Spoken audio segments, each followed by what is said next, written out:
Assalamu alaikum wa rahmatullah.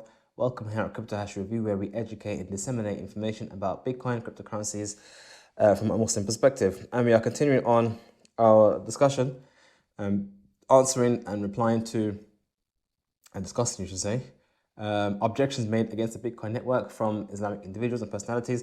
One of them, a very famous one, or commonly cited one, is governments should make and guarantee money.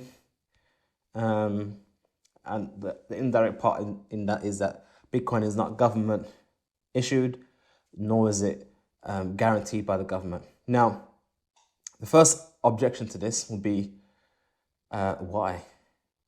Why should governments do anything like that?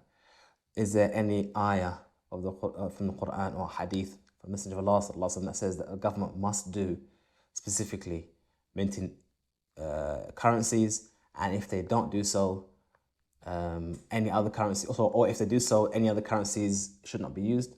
Now, don't get me wrong, that could be some of the things that governments may do, as from their role of looking out for the maslaha amma, the general benefit of the Muslims, like what happened to, I think it was Marwan al-Hakam, on early Khalifas or leaders of Islam. They minted their own coins due to the fact that the coins that the Messenger of Allah ﷺ used to use were not issued by Muslims, they were issued by non-Muslims.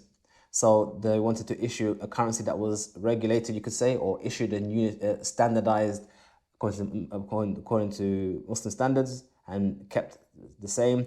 And also, I guess, to prevent foreign bodies having influence over local markets, because it was known during that time, and slightly before and even after, that they used to water down or mix other metals with the coins and so on and so forth. So there was an issue regards to purity and inflation and basically manipulation of the market. So if you can have your own local currencies free from manipulation from the external forces, then all great. And that's good. That was for the maslaha, that was for the benefit of the Muslims at the time. And I guess whoever wants to do that in their country, that's perfectly fine.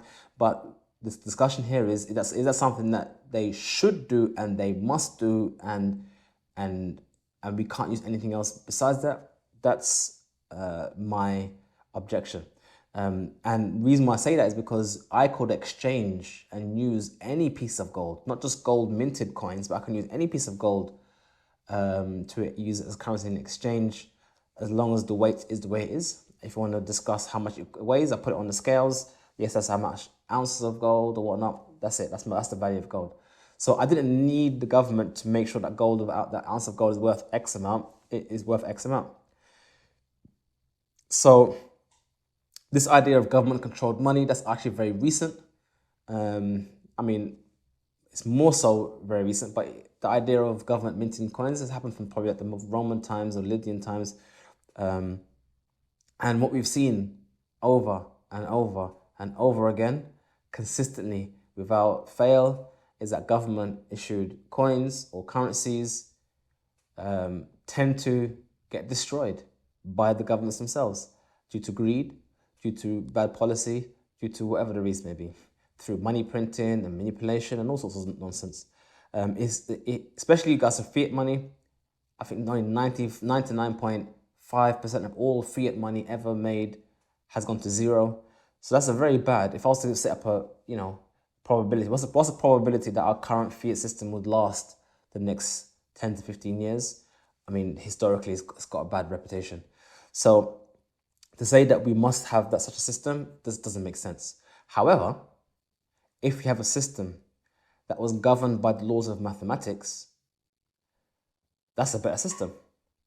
I mean, I've never heard of mathematics deliberately inflating the currency supply because of personal greed and so on and so forth, in an attempt to help out their rich mates. I haven't heard of any mathematical formula that decided one day to go to war for some useless war and kill and maim people, and then fund that war with freshly printed money. I mean, mathematics is mathematics. Written in code, can be visible to everybody. And I feel that what would be better for mankind as a whole is if we return to the old standard, whereby money was the value held in the thing, not controlled by anybody. No one controlled gold. No one controlled silver.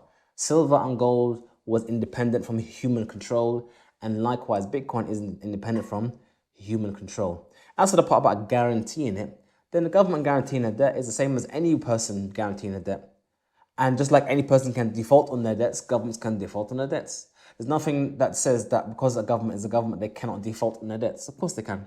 And governments always default all the time. Look at Argentina, constantly defaulting. And this is not criticism of Argentinians. I'm just saying that governments have and do default on their debt sometimes, or betray the trust that we have placed in them to look after our currency. That happens all the time. So given the choice of a system that is not controlled by a few old men in a room around a table who decide the fate of the value of my currency, or something that is governed by supply and demand, which is a natural thing for everything, and outside the control of human manipulation, then I'll prefer to go to that. But back to the point is the issue of haram. Is this a reason to say that Bitcoin is haram? And I would suggest to say it is no more haram than gold and silver is haram, because neither gold nor silver is issued by government or backed by government. Gold and silver are mined by individuals, and their value is determined by supply and demand, and likewise Bitcoin. We hope you find this video useful and beneficial. Like this video if you like, subscribe to our channel. If you want to contact us for whatever reason, you can give us a shout on our website. And please have a nice evening. Assalamu alaikum wa rahmatullahi wa barakatuh.